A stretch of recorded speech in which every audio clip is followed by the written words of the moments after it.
নমস্কার শ্রোতা বন্ধুরা, গল্পের আঙিনায় আপনাদের সবাইকে স্বাগত জানাই। আশা করি আপনারা সবাই অনেক ভালো আছেন। আপনাদের সবার কাছে আমার বিনীত অনুরোধ, আপনাদের যদি আমার গল্প পাঠ ভালো লাগে তাহলে অবশ্যই আমার চ্যানেলটিকে লাইক, শেয়ার এবং সাবস্ক্রাইব করতে ভুলবেন না।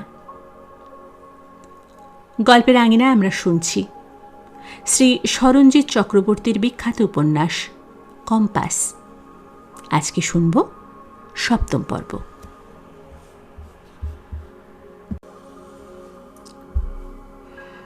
মাঝে মাঝে মনে হয় এই শহরটার কেউ নেই।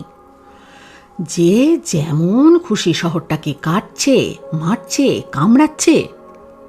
চারিদিকে যেন গেরিলা যুদ্ধের পরিবেশ।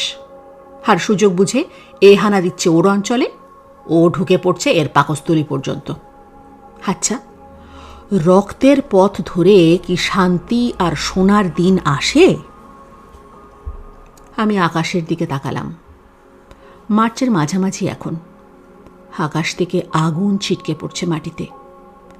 মধ্য দুপুরের সেন্ট্রাল এভিনিউ যেন লাভাস্রোতের সরণি।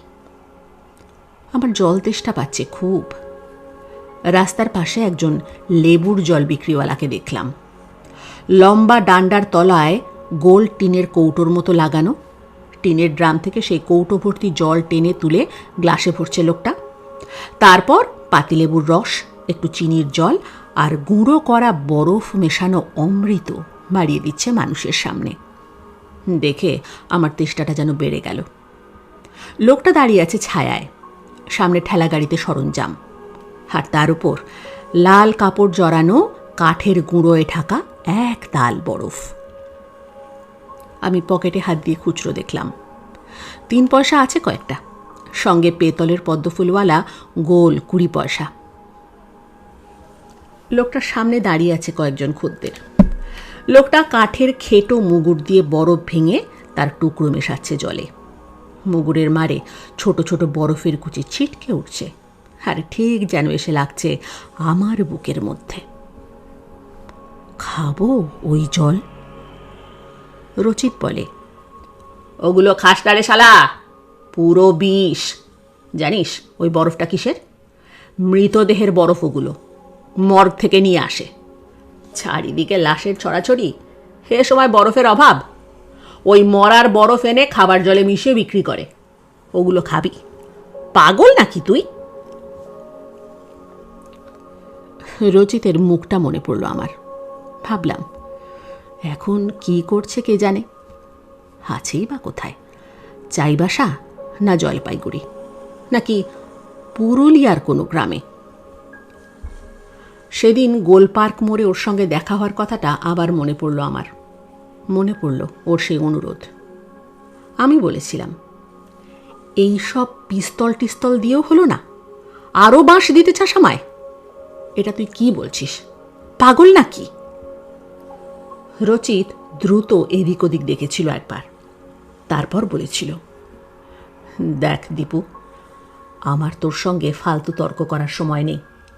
আমার পিছনে লোক লেগেছে, কখন কি হবে জানি না।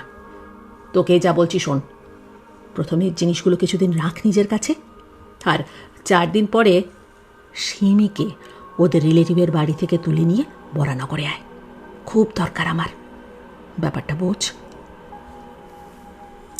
আমি কিছুই বুঝতে পারছিলাম না।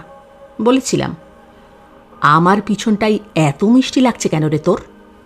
তুই শালা বড় লোকের ছেলে, পিছনে সাপোর্ট দেওয়ার 200 জন আছে, আর আমার ভাঙাচোরা বাবা আর নির্ঝঞ্ঝাট দাদা। সব সময় ভাবে একটা দেশ থেকে তারা খেয়ে এসেছে, এখানে না জানি আবার কোন বিপদে পড়বে। আমায় এসবে জড়াস না। তোর পিস্তল, বই, কাগজপত্র আমি রাখতে পারবো না। পাড়ার ছেলেরা এমনিতেই আমায় থ্রেট করেছে, এবার শালা পুঁতেই ফেলবে। আহ! রচিত খুব অধৈর্য হয়েছিল। তুই কেন এমন করছিস? কি বলছি শোন, সিমি এখন ওদের বাগবাজারে এক রিলেটিভের বাড়িতে আছে। তুই সেখানে গিয়ে বলবি যে সিমিকে মঞ্জুলিকার বাড়িতে নিয়ে যাবি বলে এসেছিস। মঞ্জুলিকা? হে আবার কে? আমি ঘাবড়ে গিয়েছিলাম খুব। ও সিমির এক বান্ধবী, থাকে শিয়ালদার কাছে। তুই গিয়ে বলবি সিমি তোকে আসতে বলেছে। সিমিকে ওরা একা আসতে দেবে না, জানিস তো। আমার সঙ্গে যাতে দেখা না করতে পারে তার জন্য ওরা সব রকম চেষ্টা করছে। আরে আমার সঙ্গেই বা ছাড়বে কেন? আমি খুব অবাক হয়েছিলাম। ছাড়বে, রচিত নিশ্চিতভাবে বলেছিল। ও তোর কথা বাড়িতে বলেছে। ভালো স্টুডেন্ট তুই। আসলে ভবিষ্যতে যদি দরকার পড়ে, তাই আমিই বলেছিলাম আগে থেকে তোর কথা বলে রাখতে। এই যেমন ধর এখন দরকার পড়ল। একে বলে এক্সিট স্ট্র্যাটেজি, বুঝেছিস? শালা, আমি কি তোর স্ট্যাম্প নাকি যে চিঠিপত্র পাঠাবার জন্য ইচ্ছে মতো এখানে ওখানে সেটে দিবি? আমি রেগে গিয়েছিলাম খুব। রচিত পা ঠুকেছিল মাটিতে, তারপর আমার পকেটে একটা কাগজ গুজে দিয়ে বলেছিল, এটা বাগবাজারের ঠিকানা, চলে যাবি কিন্তু সকাল সকাল যাবি। তারপর ওকে নিয়ে বরানগর পোস্ট অফিসের পাশে হারান্দার চায়ের দোকানে চলে আসবি। কেমন? ঝোলাবি না কিন্তু। আমি আসি আজ, তুইও কাট। রচিত চলে যাওয়ার পর আমি দাঁড়িয়েছিলাম একা। চারিদিকের ব্যস্ত শহরটার মধ্যে মনে হচ্ছিল আমার যেন কেউ নেই। ভাবছিলাম, ব্যাগের ভিতর এই সব নিয়ে এখন সেই ডাক্তারের কাছে কাজের ধান্দায় যাব, খলনুড়ি কিনব, না ছাত্র পড়াতে গড়িয়াহাট যাব। আমার বুকের ভিতরে যেন চড়াই উঠছিল। মনে হচ্ছিল সবাই ঠিক বুঝে ফেলবে আমার কাছে কি আছে, যে কোনো সময় অদৃশ্য কেউ এসে চেপে ধরবে আমার গলা। প্রায় টলতে টলতে বাড়ি ফিরেছিলাম আমি। বৌদি আর বাবা আমায় দেখে ভয় পেয়ে গিয়েছিল খুব। আমি বিছানায় বসে হাত তুলে ওদের আশ্বস্ত করেছিলাম। পেটটা ব্যথা করছে, তাই ফিরে এলাম। বাবা আমায় একবার দেখে নিয়ে আর কিছু না বলে বেরিয়ে গিয়েছিল ঘর থেকে। বৌদি কিন্তু ছাড়েনি, বলেছিল, সত্যি সত্যি তুমি পেটের ব্যথায় বাড়ি ফিরে আসার ছেলে? কি হয়েছে দীপু, সত্যি করে বলো। মৌরিমা কিছু বলেছে? কে? আমি ভীষণ অবাক হয়ে তাকিয়েছিলাম বৌদির দিকে। মাইরে, তুমি কি বলছো? এখান থেকে গেলাম তো গোলপার্ক অবধি, ও থাকে সেই নর্থ। তাছাড়া কি? তাছাড়া ওর এক ডাক্তার ছেলের সঙ্গে বিয়ের কথা হচ্ছে। আমার মতো কারো কি চান্স হতে পারে? বৌদি হেসেছিল ম্লানভাবে, তারপর বলেছিল, মন খারাপ করো না দীপু, সবার জীবনে একটা করে কষ্ট থাকে।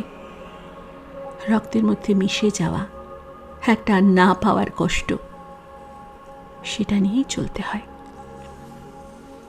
আমি হেসে বলেছিলাম, আমি জানি বৌদি, আমরা তো কষ্ট দিয়েই তৈরি। 1 বছর ভালো থাকবো বলে 10 বছর কষ্ট করে থাকি।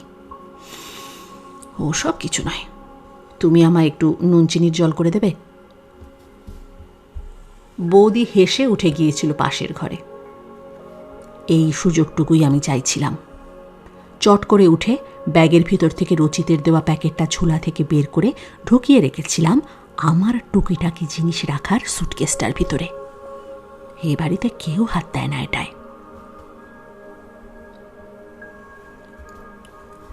আমি পাশ দিয়ে যাওয়া একজনকে সময় জিজ্ঞেস করলাম।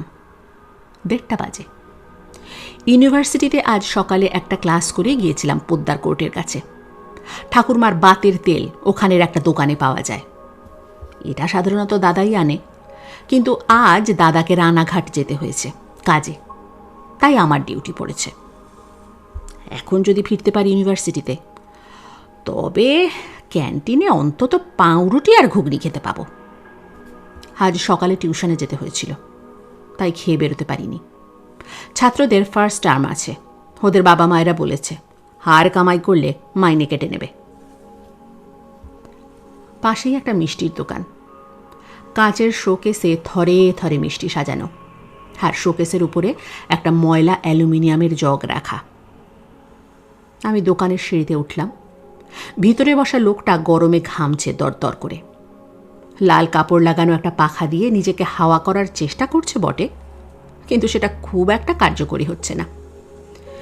এই ৭১ বসন্ত যেন আগুন মুখ।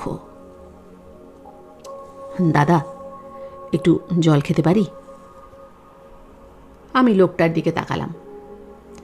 লোকটা মুখ তুলে দেখলো আমায়, তারপর বলল, শুধু জল? আমি ঢোক গিললাম।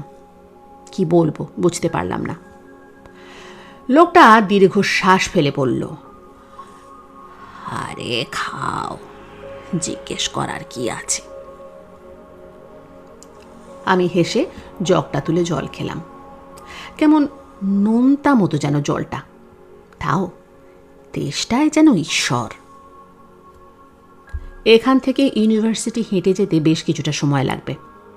অবশ্য মেডিকেল কলেজের ভিতর দিয়ে শর্টকাট করাই যায়, কিন্তু কাল ওখানে কি একটা ঝামেলা হয়েছে, তাই আর ঝুঁকি নিলাম না।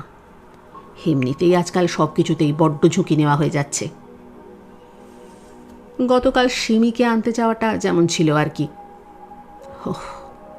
এই রচিতটার জন্য একদিন ঠিক মারা পড়ব আমি।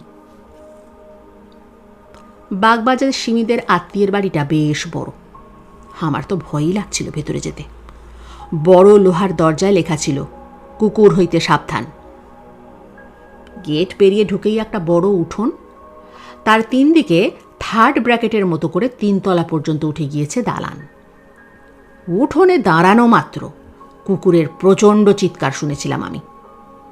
কি করব যখন বুঝতে পারছি না, তখনই একজন কাজের মহিলা এগিয়ে এসে খড় গলায় জিজ্ঞেস করেছিল, কে বাপু তুমি, এমন ঢুকে পড়লে?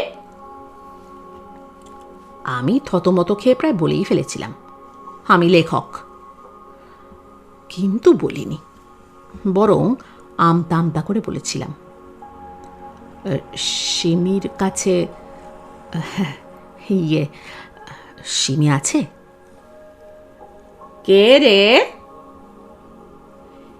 এবার যে মহিলা বেরিয়ে এসেছিলেন তাঁকে দেখে আমার ভয় বেড়ে গিয়েছিল আরও।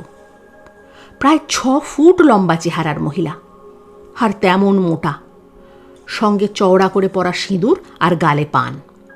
আমার মনে হয়েছিল মনুমেন্টের পায়ের কাছে দাঁড়িয়ে আছি যেন। কে তুমি? দৈববাণীর মতো প্রায় আকাশের উচ্চতা থেকে প্রশ্নটা এসেছিল। আমি হাঁ করে ঘুড়ি দেখার মতো মুখ তুলে বলেছিলাম, সিমি আছে। আছে। তুমি কে? আমি আমার কথা গুলিয়ে যাচ্ছিল।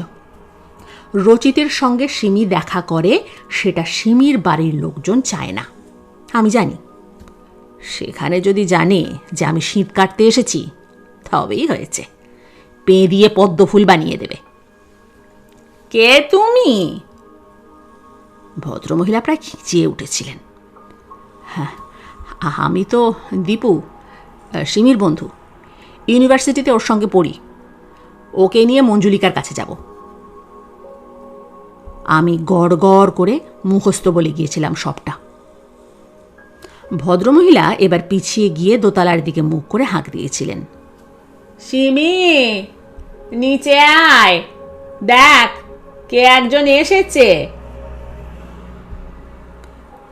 একটু সময় নিয়ে নিচে এসেছিল সিমি, তারপর আমায় দেখে বলেছিল, কিরে দীপু, তুই? হ্যাঁ, আমি ঢোক গিলে বলেছিলাম, ওই মঞ্জুলিকা। ও হ্যাঁ হ্যাঁ,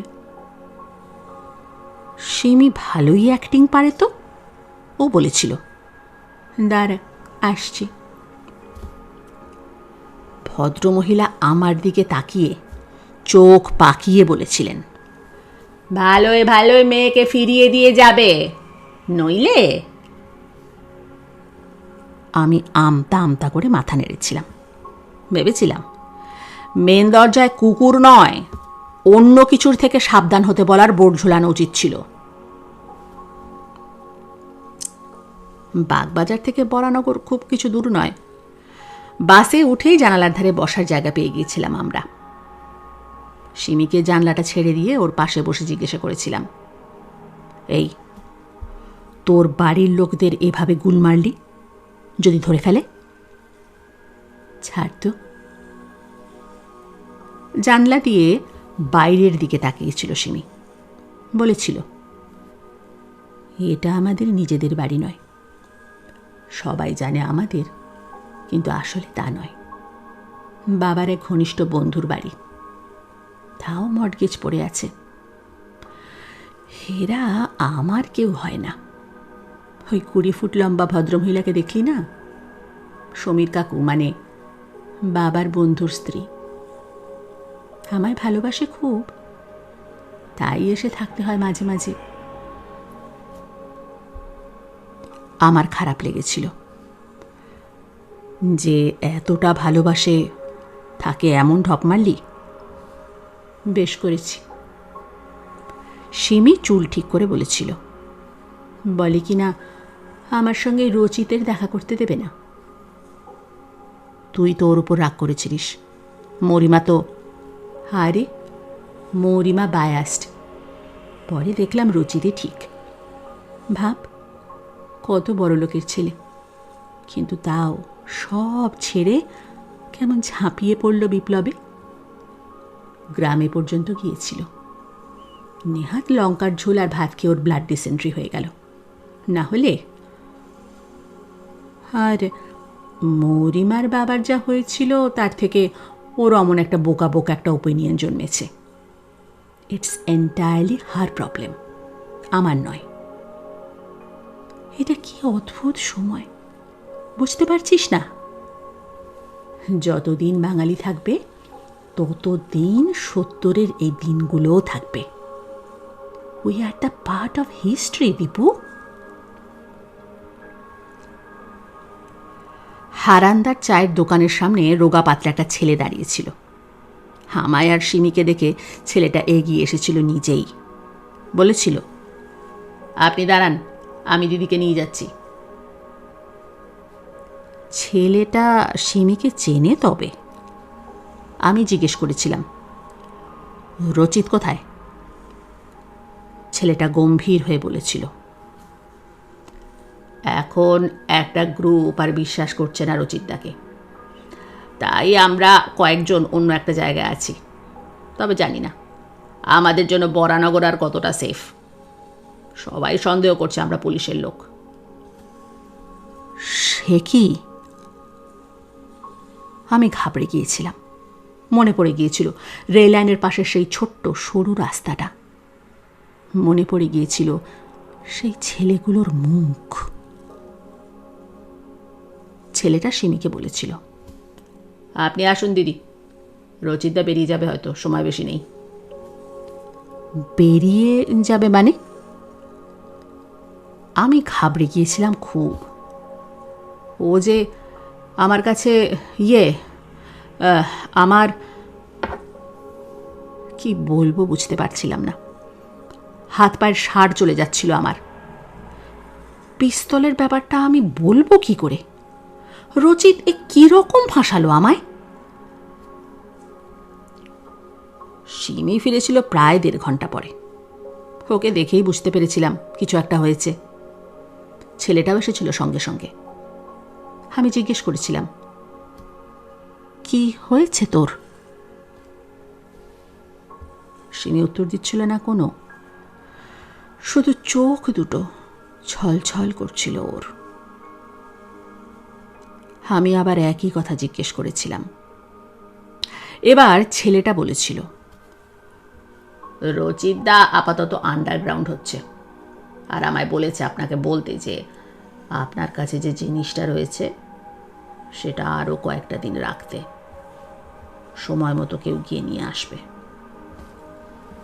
মানে কি বিপদ রে বাবা! আমার অসহায় লেগেছিল খুব। ছেলেটা এবার চোয়াল শক্ত করে বলেছিল, বিপদ মানে? গোটা সমাজটাই তো বিপদের পেটে ঢুকে আছে। আপনার কি মনে হচ্ছে এখনো বিপদ আসেনি? শুনুন, নরকের পাঁক জমেছে চারিদিকে। রক্ত দিয়ে সব পরিষ্কার করতে হবে। We are janitors here.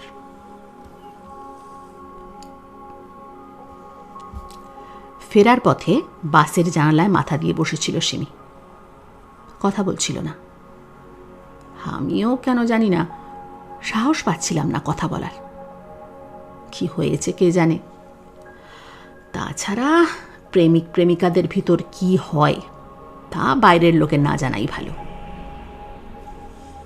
বাগবাজারে বাস থেকে নেমে ওকে আমি বাড়ির গলি পর্যন্ত পৌঁছে দিয়েছিলাম। যাওয়ার আগে সিমি দাঁড়িয়ে পড়েছিল আচমকা। আমি দেখেছিলাম ওর চোখে জল। অবাক হয়ে তাকিয়েছিলাম ওর দিকে। সিমি বলেছিল, রচি রচি চলে যাচ্ছে জানিস। কবে ফিরবে জানি না, কিন্তু ফিরবে। বলল যদি বেঁচে থাকে ঠিক ফিরে আসবে আমার কাছে। মানে? আমি বুঝতে পারছিলাম না কি বলছে মেয়েটা। সিমি যেন শুনতেই পাচ্ছিল না কোনো কথা। ঘোরের মধ্যে থেকে বলেছিল, তাই ওকে আমি দিয়েছি। কি দিয়েছিস? সিমি ক্লান্ত চোখ তুলে তাকিয়েছিল আমার দিকে। বলেছিল, আমার যেটুকু ছিল সেটুকু, সবটুকু।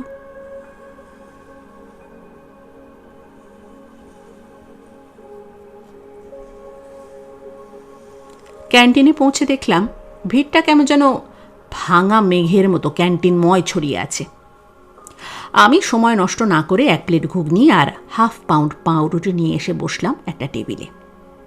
অবশ্য এটাকে ঘুগনি বলা ঠিক নয়, কারণ মোটরগুলো কোথায় কে জানে, শুধু ছাল ভেসে বেড়াচ্ছে ঝোলে। সবে 2 কামড় রুটিটা খেয়েছি, হঠাৎ মনে হলো ধূসর জলরঙের মতো ক্যান্টিনটা যেন আলোয় ধুইয়ে গেল। আমি মুখ না তুলেই বুঝতে পারলাম কি হয়েছে। একটা নরম প্রজাপতির মতো সুগন্ধের বলয় এসে ঘিরে ধরেছে আমায়। এ সুগন্ধ আমায় নির্জনতায় নিয়ে যায়। মন খারাপের দিনে এ সুগন্ধ আমার কাছে নীলকণ্ঠ পাখি হয়ে আসে। একে আমি চিনি, এ আমার কম্পাস। তুমি এতক্ষণ কোথায় ছিলে?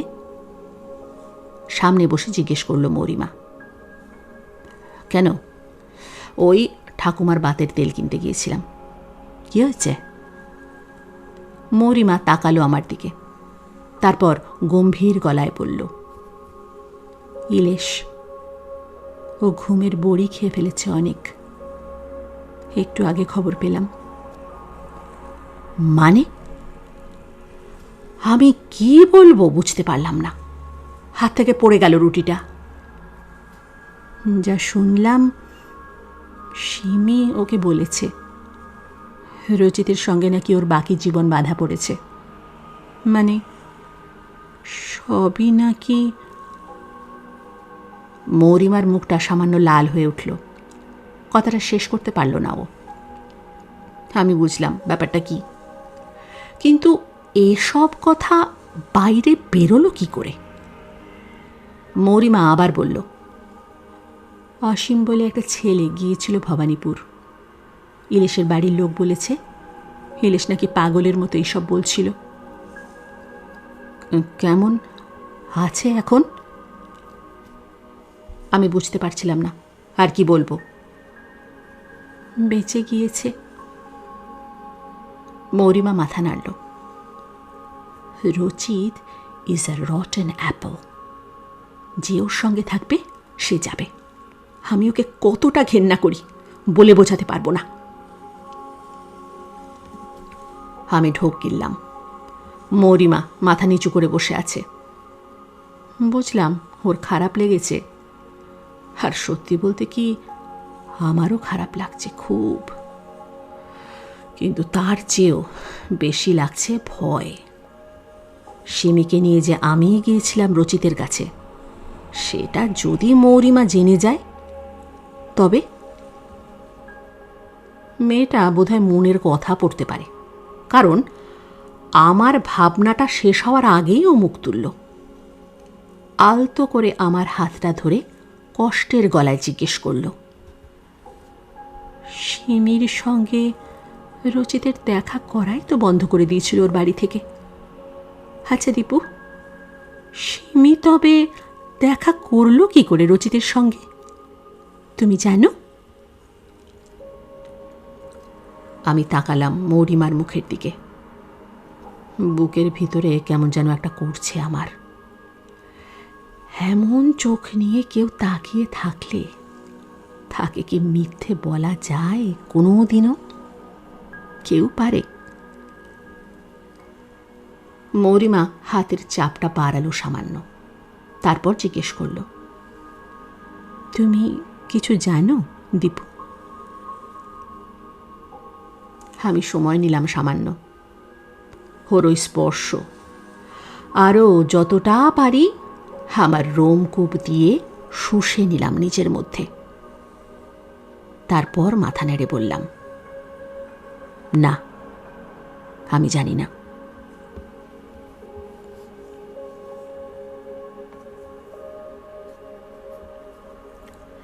জেনির কথা মনে করলে খুব কষ্ট হয় জিতুর। এইটুকু বয়সে কি সব সহ্য করতে হয়েছে মেয়েটাকে। সন্তান যদি চোখের সামনে দেখে যে বাবা মায়ের মধ্যে সেতুটা ভেঙে গিয়েছে, তার যে কি হয় সেটা বেশ ভালো বুঝতে পারে। ও বুঝতে পারে হিতেশ আর দিদির মধ্যে এক অদ্ভুত ফাটলে আটকে পড়েছে জেনি। সেদিন হিতেশের ফোন পেয়ে ও যতটা দ্রুত সম্ভব পৌঁছে গিয়েছিল ওদের বাড়ি। পথে যেতে যেতে বুঝতে পারছিল না দিদির ঠিক কি হয়েছে। হিতেশ তো কখনো ফোন করে না, তবে আজ করল কেন? ওকে নিজেই দিদিকে কিছু করে ফেলেছে? ভিতরটা খুব অস্থির লাগছে জিতুর, মন খারাপ করছিল। দিদির কিছু হয়ে গেলে ওর যে কতটা কষ্ট হবে ও কাউকে বলে বোঝাতে পারবে না। দিদির বাড়ির দরজা সেদিন বন্ধ ছিল। ডোরবেল বাজাতেও হাত কাঁপছিল ওর। ভিতরে কি খবর অপেক্ষা করে আছে কে জানে। তাও বেলটা বাজিয়ে নিজেকে সামলেছিল ও। একটু সময় পরে দরজা খুলে দিয়েছিল জেনি। কি এমন মুখ করে বসে আছো কেন? বসের কথায় হুঁশ ফিরল জিতুর। ও হাসল একটু, তারপর বলল, না স্যার, এই ভাবছিলাম। আরে, তুমি সেই ব্যাপারটা নিয়ে মন খারাপ করে আছো এখনো? ওটা তো মিটে গিয়েছে। সুদীপ এসেছিল আমার কাছে, ওই চিরাগের অসভ্যতার জন্য ক্ষমা চেয়েছে। He is a spoiled brat. Urmil সুদীপকে বলেছে সবটা। The matter is over boy. এমন মুখ করে থেকো না, চিয়ার আপ। জিতু হাসলো আবার, তবে ভিতরটা কেমন যেন তেতো হয়ে আছে। মন খারাপ করছে খুব। ওর গোটা জীবনটাই কেমন যেন হয়ে যাচ্ছে। এখান থেকে ও বেরোবে কি করে? সেদিন নিজের জমানো টাকা সব হিসেব করে দেখেছে। ওই ব্যাংকিং সার্ভিসের জন্য যে ইনস্টিটিউটে ভর্তি হতে হবে, তার ফিয়ের জন্য 9,000 টাকা কম পড়ছে। ইস, সেটা যদি জোগাড় করতে পারত। বস হাসলেন। শোনো, সুদীপ নিজে আসছে তোমার কাছে ক্ষমা চাইবে বলে। এসব প্রফেশনাল হ্যাজার্ড, বুঝলে? মনে রেখো না। স্যার, চা খাবেন? নিজের বিছানা থেকে উঠে জিজ্ঞেস করল জিতু। মেসটা ঠিক করে দিলেও বস নিজেই প্রথম এলেন এখানে। এরপর নাকি ওই সুদীপবাবুও আসবেন। এসব ভালো লাগছে না জিতুর। ও তো কাউকে আসতে বলেনি, ক্ষমাও চাইতে বলেনি। তবে এসব কেন করছেন এরা? না, চা খাবো না, সুদীপ এলেই বেরোবো। স্যার, ওর আসার দরকার নেই। আসলে এই কাজটার জন্য আমি সুটেবল নই। আমি কি গোয়েন্দা স্যার? এত কোটি লোকের মাঝে কাউকে খুঁজে বের করা সম্ভব? কবে একটা মানুষ হারিয়ে গিয়েছেন। আমি পারবো না স্যার, আমায় ক্ষমা করবেন। জিতু মোটার বিছানার পাশে পালিশ চটা কাঠের চেয়ারটায় বসল। বস বললেন, আসলে উসমিল ইনসিস্ট করছে যে তুমি ওর সঙ্গে যাও, তোমাকেই ওর চাই। ওকেই চাই মানে? আচমকা জিতুর গায়ে কাঁটা দিয়ে উঠল। গলার ভিতরে কষ্ট হলো একটা। আচ্ছা, এভাবে কেন জোর দিচ্ছে উসমিল? কেন ইনসিস্ট করছে? কে জিতু? সেদিন যা দুর্ঘটনাবশত হয়ে গিয়েছিল সেটা তো উসমিলের সঙ্গেই হয়েছিল। কিছু বলার থাকলে উসমিলই তো বলতে পারত। তবে চিরাগ যখন অসভ্যতা করছিল তখন উসমিল কেন বসেছিল চুপ করে? মজা দেখছিল। চিরাগ যে ওকে কথা দিয়ে ছিঁড়ে ধুলোয় মিশিয়ে দিচ্ছিল সেটা দেখে কি মজা পাচ্ছিল? যে মেয়ে দরকারে অদরকারে 2000 কথা বলে সে অমন চুপ করে থাকে কি করে? অন্য সময় তো হাসির আগের ফিউশন দিয়ে ধাঁধিয়ে দেয় সব। কিন্তু সেদিন কি হয়েছিল? সত্য। বসের নাম ধরে ডাকটা শুনে দরজার দিকে তাকালো জিতু। আর সঙ্গে সঙ্গে বুকের ভেতর অর্ধমৃত 19টা খরগোশ যেন একসঙ্গে চমকে দাঁড়িয়ে পড়ল। জিতু অবাক হয়ে দেখল দরজার কাছে দাঁড়ানো সুদীপবাবুর পিছন থেকে উঁকি মারছে উসমিল। বস হেসে এগিয়ে গেলেন। আরে এসো, অসুবিধে হয়নি তো আসতে? সুদীপ হাসলেন। না না, তাছাড়া উসমিল তো চেনে এই মেসটা। জিতু সংকুচিতভাবে উঠে দাঁড়ালো। এতক্ষণ ওর যে কথাটা মাথায় আসেনি সেটা এবার এলো। বসতে দেবে কোথায়? 2টো খাট আর পালিশ চটা চেয়ার ছাড়া তো ঘরে বসার কিছু নেই। ও বলল, আসুন, কিন্তু কোথায় যে বসতে দিই? সুদীপ একটা চেয়ার টেনে বসে বললেন, এই তো বসলাম। অত সংকোচ করছো কেন? সংকোচ তো আমার করার কথা। আমি বড় ব্যবসা করেছি বটে, কিন্তু ছেলেটাকে মানুষ করতে পারিনি। জানো, ছেলেবেলায় আমরা যাদবপুরের কলোনিতে বড় হয়েছি। শুনো, মানে উসমিলের বাবা সন্দীপ্ত আমার খুব বন্ধু ছিল। আমি রিফিউজি পরিবারের ছেলে, সব রকমভাবে থাকতে পারি। তুমি সংকোচ করো না। জিতু দেখল উসমিল এসে বসল ওর বিছানায়।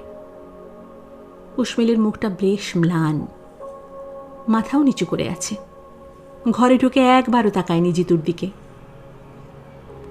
সুদীপ আবার বললেন, আমায় আমায় ক্ষমা করে দিও পুনর্জিৎ। চিরাগ যা করেছে বলেছে তাতে আমি লজ্জিত। জিতুর ক্লান্ত লাগলো খুব। এসব ভালো লাগছে না একদম। ও বলল, ও সব থাক স্যার, এর জন্য কেন কষ্ট করে এলেন? কারণ ভুলটা আমাদের দিক থেকে হয়েছে, তাই এসেছি। জানি আজ রবিবার, তোমার ব্যক্তিগত কাজ থাকবে, তাও। সুদীপ যেন কি বলবেন বুঝতে পারলেন না। জিতু বলল, স্যার, প্লিজ আমায় লজ্জা দেবেন না। তাছাড়া স্যারকে আমি বলছিলাম যে এই কাজে আমি ব্যর্থ, তাই কাজটা করতে চাই না। মানে? সুদীপ অবাক হয়ে গেলেন।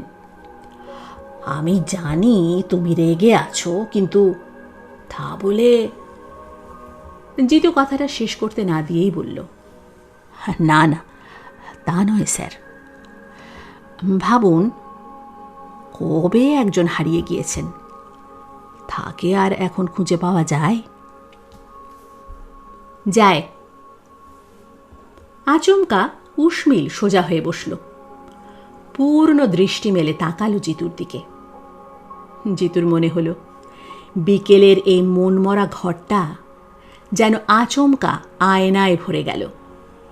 কিন্তু তারপরেই মনে পড়ল, ও তো রাগ করে আছে উষ্মিলের ওপর। তবে এমন মনে হচ্ছে কেন? ওর মন এমন বেহায়ার মতো কেন করছে? তবে কি মনে মনে এটুকুর জন্যই অপেক্ষা করছিল কখন উষ্মিল দু চোখ ভর্তি করে তাকাবে ওর দিকে? যেহেতু ঢোক গিলল, চোয়াল শক্ত করল, তারপর সরিয়ে নিল ওর চোখ।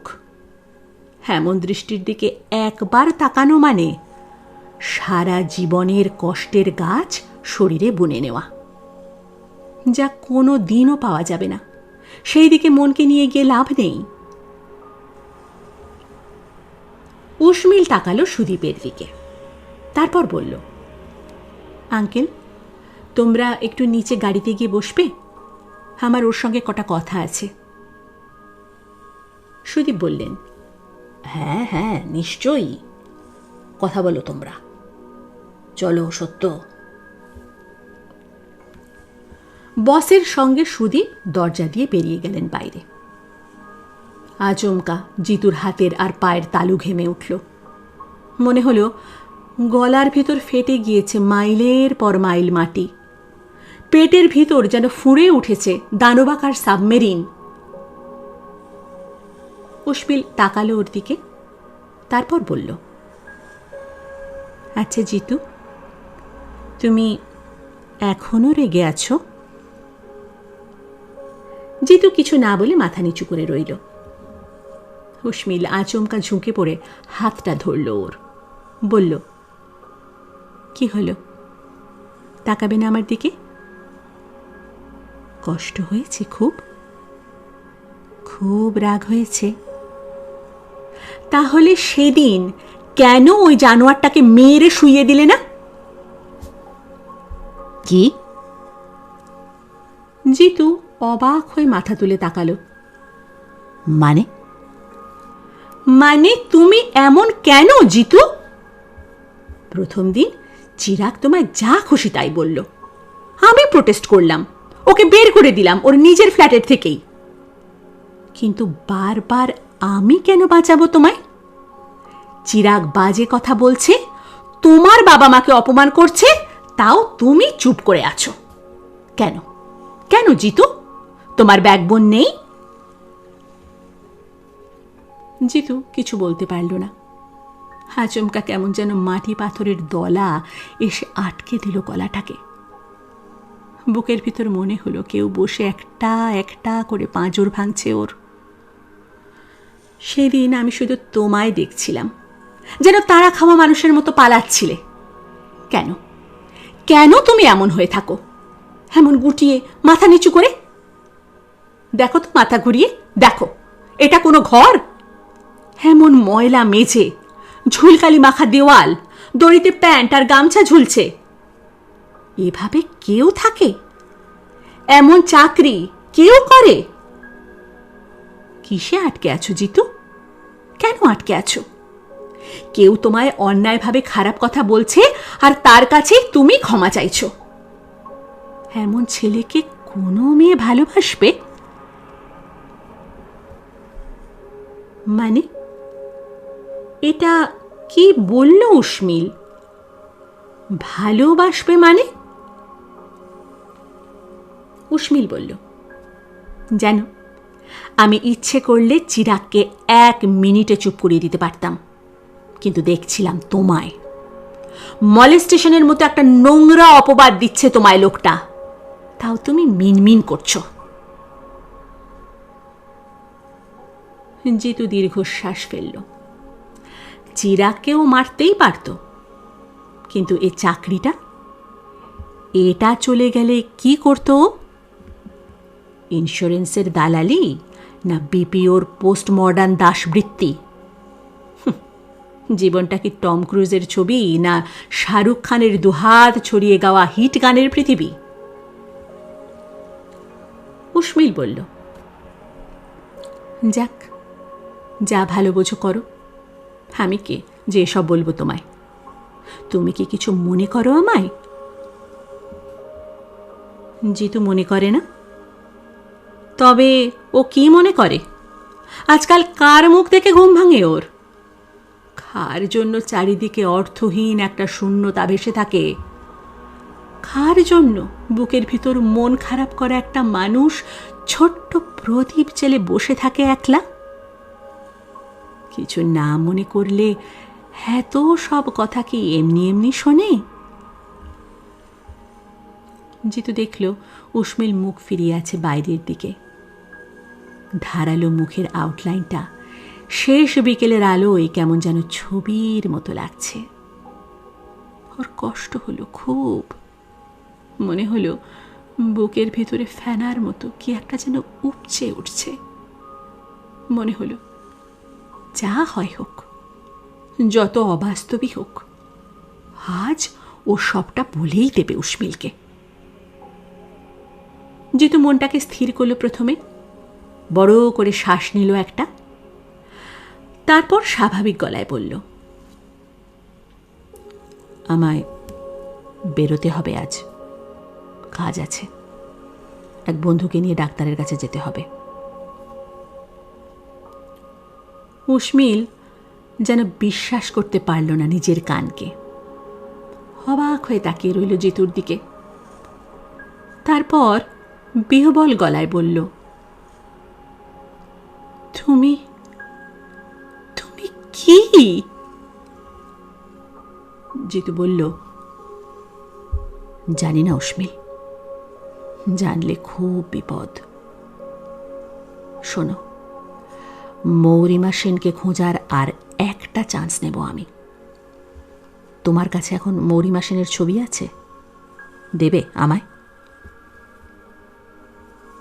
উসমিল তাকিয়ে রইল ওর দিকে। জিতু বলল, কাল একবার ইউনিভার্সিটি যাব, সেখানের অফিসে গিয়ে খুঁজব। 71 MA ইংলিশে ভর্তি হওয়া ব্যাচের থেকে যদি ওর কোনো সন্ধান পাই, মানে ওর বাকি ব্যাচমেটদেরও যদি খুঁজে বের করতে পারি। আছে ফটো? ওদের গাড়িতে তুলে দিয়ে মৌরিমার ফটোটা দেখল জিতু। গাড়ির ভিতরে রাখা ব্যাগ থেকে ওটা বের করে দিয়েছে উসমিল। এখন আর মেসে গিয়ে রাখবে না। ব্ল্যাক অ্যান্ড হোয়াইট পোস্টকার্ড সাইজের ফটো, জ্যাকেটের বুক পকেটে এঁটে যাবে। উপরের থেকে নিচে নামার সময় উসমিল একটাও কথা বলেনি, শুধু ফটোটা ওর হাতে দিয়ে গাড়িতে উঠে বলেছিল, ইচ্ছে না থাকলে জোর করে কিছু করতে হবে না।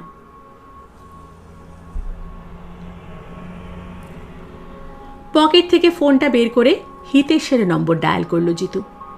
দিদির খবর নিতে হবে। দিদিকে ফোন করে লাভ নেই, সব সময় বলে যে ভালো আছে। আসলে দিদির সঙ্গে জেনিকে নিয়েও ওর খুব চিন্তা হচ্ছে। এই কটা দিন মেয়েটা থাকবে কোথায়? সেদিন জেনি দরজা খুলে সরে দাঁড়িয়েছিল। জিতু ভিতরে ঢুকে দেখেছিল হিতেশের মুখ চোখ কেমন যেন শুকনো। দেখেই মনে হয়েছিল নড়ে গিয়েছে বেশ। সেই উদ্ধত কনফিডেন্সটাই আর নেই। কি হয়েছে হিতেশদা? হিতেশ ওর হাত ধরে অন্য ঘরে নিয়ে গিয়েছিল। বলেছিল, জিতু শোনো, তোমার দিদির শরীরটা খারাপ, ইউটেরাসে সমস্যা। ডাক্তার বলেছে ইমিডিয়েটলি অপারেশন করাতে হবে। জিতু থমকে গিয়েছিল। অপারেশন? হিতেশ বলেছিল। আমি ওকে ডাক্তারের কাছে নিয়ে গিয়েছিলাম, বলল করাতেই হবে, দ্রুত। জিতু দেখছিল হিতেশকে। এ লোকটা কি অভিনয় করছে? কিছুদিন আগেও তো দিদিকে ঘরের কোণে আটকে থাকা ঝুলের মতো মনে করত। জিতু বলেছিল, কি বলি বলো, আমার দিদির কপালটাই খারাপ, না হলে এমন হয় ওর সঙ্গে। আচমকা হিতেশ হাতটা ধরেছিল ওর, কাতর গলায় বলেছিল, আমি জানি জিতু, আমি ভালো নই। সেটা কোনো কাজের কথা নয় হিতেশদা। জিতুর রাগ হয়েছিল। ভালো নই বললেই তো দায় মিটে যায় না, ভালো যাতে হতে পারো তার চেষ্টা করো। করছি জিতু, সেটাই করছি। হিতেশ বলেছিল, জানো, আমায় যেন ভূতে পেয়েছিল সেদিন সুইটি আসার পর থেকে। জেনি আমার পাশে বসে না পর্যন্ত। মেয়েটা খুব চুপচাপ, পিতু ধরনের, তাও রাতে একটু হলেও আমার কাছে আসতো, কিন্তু তারপর থেকে। জিতু দেখছিল হিতেশের গলা ভার হয়ে এসেছে। ওর বিরক্ত লাগলেও আর কিছু বলেনি। ভেবেছিল, সত্যি যদি বোধোদয় হয় তাহলে তো ভালোই। হিতেশ বলেছিল, তার মধ্যে তোমার দিদির এই অবস্থা। জিতু এবার পাশের ঘরে ঢুকেছিল।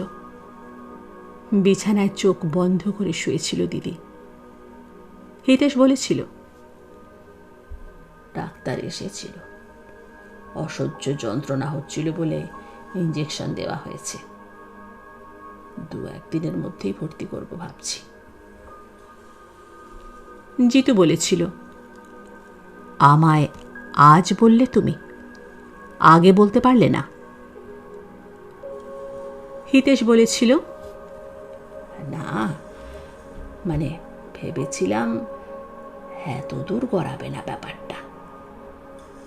আসলে আমারই দোষ, আমি যা করেছি।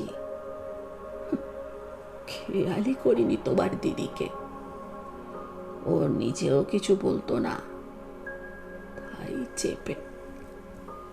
জিতুর মনে হচ্ছিল ঠাস করে একটা চড় বসিয়ে দেয়। তোমার দিদিকে তো ভর্তি করতে হবে নার্সিংহোমে, ওখানে আমাকেও যাতায়াত করতে হবে 2 বেলা, খাওয়া দাওয়ার অনিয়ম হবে খুব। তাই ভাবছিলাম জেনিটার কি হবে। হিতেশ তাকিয়েছিল জিতুর দিকে, বলেছিল, জেনিকে কটা দিন কার কাছে রাখবো জিতু?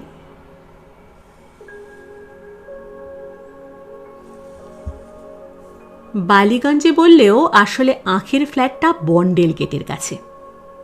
বেশ পুরনো ফ্ল্যাট, দারোয়ানের বালাই নেই, তাই জিতু মসৃণভাবে উঠে গেল উপরে। আজ সকালেই আঁখি ফোন করেছিল।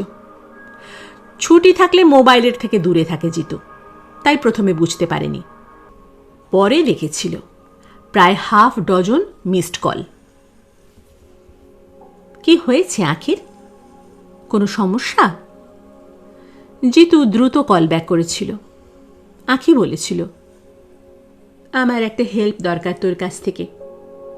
আসলে কলকাতায় তো আমি একা থাকি, শরীরটা ভালো নেই, ডাক্তার দেখাতে যেতে হবে।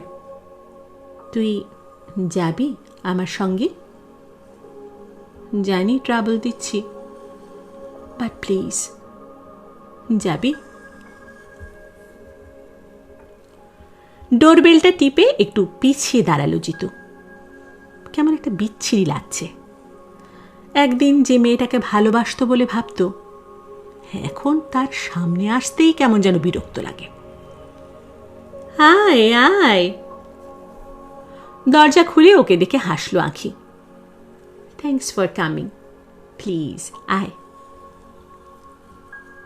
ছোট্ট ফ্ল্যাট, পুচকি লিভিং কাম ডাইনিং রুম, সঙ্গে একটা শোয়ার ঘর, রান্নাঘরটাও বেশ ছোট। সবটাই কেমন যেন ভাঙা সুটকেসে ঠেসে ঢুকিয়ে রাখা ছেলেবেলার খেলনার মতো মনে হলো জিতুর।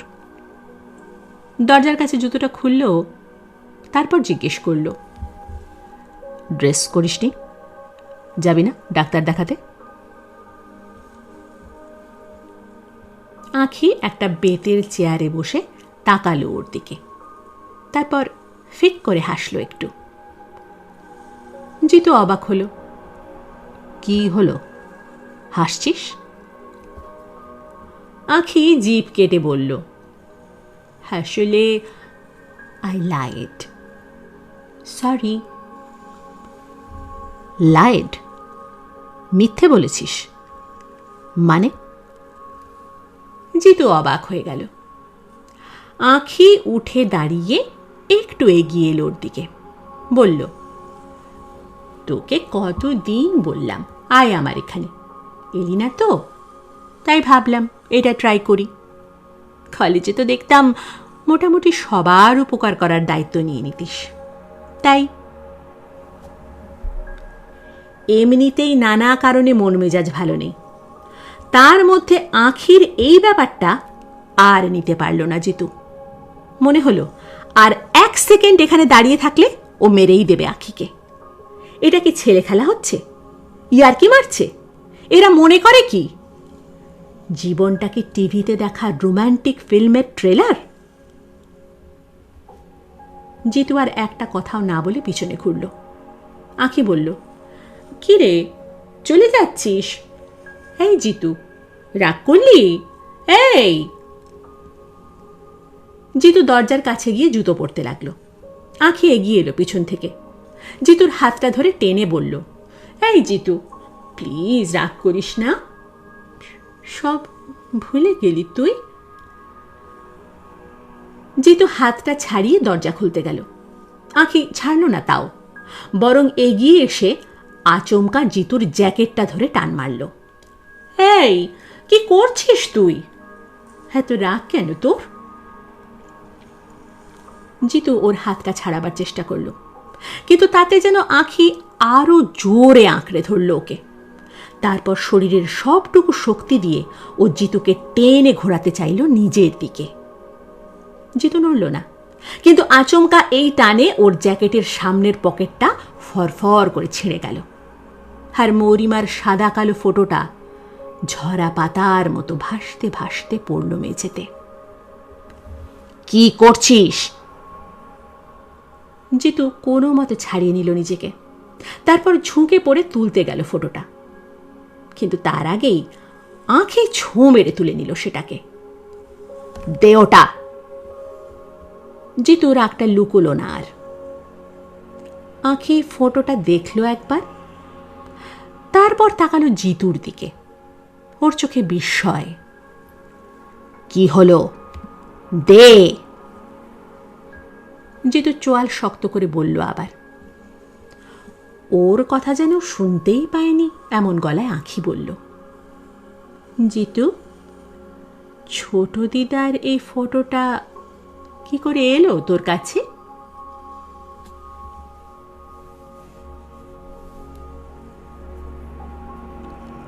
শেষ হল শ্রী সরঞ্জিৎ চক্রবর্তীর বিখ্যাত উপন্যাস কম্পাসের 7ম পর্ব। গল্পটি শুনে আপনাদের যদি ভালো লেগে থাকে তাহলে অবশ্যই এই ভিডিওর নিচে একটি লাইক দিয়ে যেতে ভুলবেন না। সেই সঙ্গে আমার চ্যানেলটিকে সাবস্ক্রাইব করে পাশে থাকা বেল আইকনটি প্রেস করে রাখার অনুরোধ রইল, যাতে গল্পের আঙিনায় নতুন কোনো গল্প আপলোড হলে অথবা চলতি গল্পের কোনো নতুন পর্ব আপলোড হলে তার নোটিফিকেশন সঙ্গে সঙ্গে আপনাদের কাছে পৌঁছে যায়।